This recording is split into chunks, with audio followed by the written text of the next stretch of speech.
Happy Monday po sa ating lahat. Ako si Benison Estareja. Patuloy po nating minomonitor ang low pressure area dito sa loob ng Philippine Area of Responsibility. As of 3 in the afternoon, itong LPA ay nasa layong 860 kilometers northeast of extreme northern Luzon. Base po sa ating analysis, mababa pa rin ang tsansa na itong LPA ay maging isang bagyo sa loob po ng 24 oras. Samantala, yung trough o yung extension nitong LPA siya nagpapaulan pa rin po dito sa may extreme northern Luzon. Samantala, yung LPA naman na nasa labas ng PAR, dito po sa may silangan ng Visayas, ay nalusaw na sa ngayon, pero may namataan tayo sa mas malayong bahagi pa po ng ating kapuluan at hindi naman po inaasang lalapit or makakaapekto sa ating bansa. Yung habagat naman or southwest monsoon na nanatiling mahina pa rin po sa ngayon at nakakaapekto sa ating mga kababayan po dito sa Mindanao. For the next 24 hours, asahan pa rin natin yung mga pag-ulan, lalo na dito sa may parting Mindanao, pero hindi po ito tuloy-tuloy na malalakas. Asahan natin for this evening ang mga pag-uulan dito sa may Zamboanga Peninsula, dito pa rin po sa bahagi ng Northern Mindanao, lalo na sa may Bukidnon, at maging dito rin sa may Agusan del Sur and Surigao del Sur. Ilang bahagi pa ng Davao Region, may mga pag-ulan po pagsapit ng gabi pero mawawala rin bukas ng madaling araw. Samantala sa Visayas, sa mga susunod na oras, meron na po tayong mga localized thunderstorms. Kita itong mga kulay puti dito po sa may Negros Provinces, sa may Samar Provinces, at dito sa malaking bahagi ng Panay Island, at dito sa malaking bahagi ng Luzon, bahagyang maulap hanggang maulap sa mga susunod na oras. Pero meron din mga localized thunderstorms, kagaya na lamang dito sa malaking bahagi ng Palawan, dito po sa malaking bahagi ng Northern Luzon, itong Cagayan Valley, sa may Cordillera Region, possible din po yung mga localized thunderstorms na hindi naman po tuloy-tuloy, pero possible po na magtagal between 1 to 2 hours. Samantala, itong low pressure area na ating patuloy na minomonitor, by tomorrow ay inaasahan pong halos dun lamang po siya, dun sa may area sa may North Philippine Sea. Then pagsapit po ng Tuesday hanggang Thursday ay unti-unting lalapit itong low pressure area dito sa may Northern Luzon at maring ito ay mag-enhance ng southwest monsoon or habagat na siya magpapaulan sa malaking bahagi ng Luzon and Visayas pagsapit po ng Wednesday at Thursday.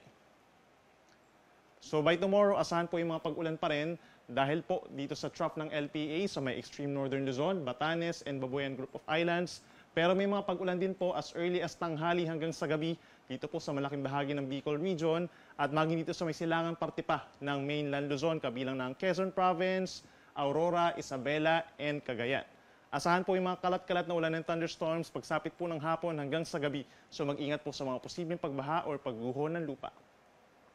Sa ating mga kababayan for the rest of Luzon, asahan po natin ilang areas na ay umaga pa lamang po magiging maulap na kabilang na dyan ng Ilocos Region at itong ilang pambahagi ng Cordillera Region as well as Central Luzon. For Metro Manila, Calabarzon and Mimaropa, bahagyang maulap hanggang maulap ang kalangitan by tomorrow at aasahan din po ang mga localized thunderstorms. Again, hindi po ito tuloy-tuloy at hindi direct effect nung low pressure area. Temperatures natin mananatiling mainit. For Metro Manila, possible hanggang 33 degrees Celsius and in other areas naglalaro ang between 32 to 33 degrees ang maximum temperature. Sa ating mga kababayan sa Visayas, halos katulad po ng weather condition ng mararanasan by tomorrow as for today. So bahagyang maulap hanggang maulap din po ang kalangitan for the entire Visayas by tomorrow at asahan yung mataas sa tsansa ng mga localized thunderstorms pagsapit po ng hapon at gabi. Magiging mainit din po sa tanghali for Metro Cebu hanggang 32 degrees Celsius. At panghuli sa ating mga kababayan over Mindanao, fair weather conditions in many areas tomorrow morning dahil dun sa paghina ng habagat at aasahan pa rin ang mainit at malinsangan na tanghali lalo na dun sa mga urbanized areas. We're talking of Zamboanga City, Butuan, Cagayan de Oro, Davao, Jensan, and Cotabato City. Then pagsapit po ng hapon hanggang sa gabi, asahan din po yung mga pulupulong pag-ulan or pagkidlat, pagkulog.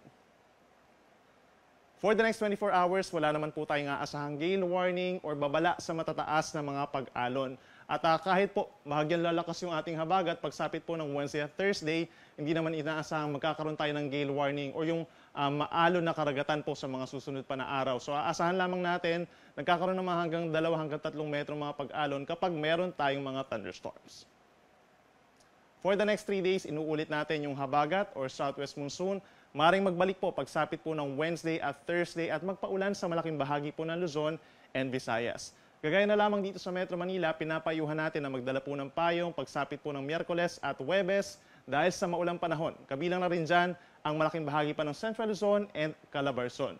Yung mga pag-ulan natin, mga light to moderate with at times heavy rains at posible ito magdulot ng mga pagbaha or pagguho ng lupa.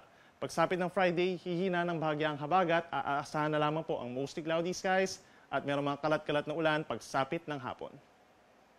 Sa ating mga kababayan at mamamasyal po sa Baguio City, Wednesday hanggang Friday, asahan po sa umaga, bahagyang maulap hanggang maulap ang kalangitan at sa tanghali hindi rin kainitan hanggang 25 degrees Celsius lamang.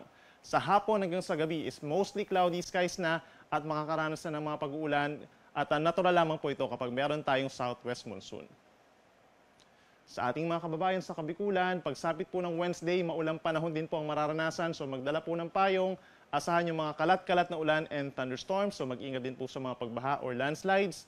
Thursday and Friday, asahan po ang mostly cloudy skies, lalo na po sa hapon hanggang sa gabi at may tsansa rin ng mga pulupulong ulan or localized thunderstorms.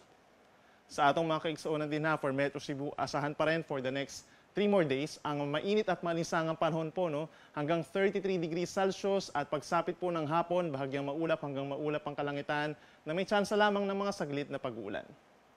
At panghuli sa mga mamamasyal po dito sa may Metro Davao at malaking bahagi ng eastern portion of Mindanao, bahagyang maulap hanggang maulap din ang kalangitan ng mararanasan hanggang sa kalagitnaan po ng Setyembre at meron lamang tsansa ng mga localized thunderstorms. Mas maagang sisikat ang araw, lulubog ang araw, 6:01 ng gabi at sisikat bukas, 5:45 ng umaga. Yan muna ang latest mula dito sa weather forecasting ng Pag-asa. Ako muli si Benison Estareja, anumang panahon, Pag-asa magandang solusyon.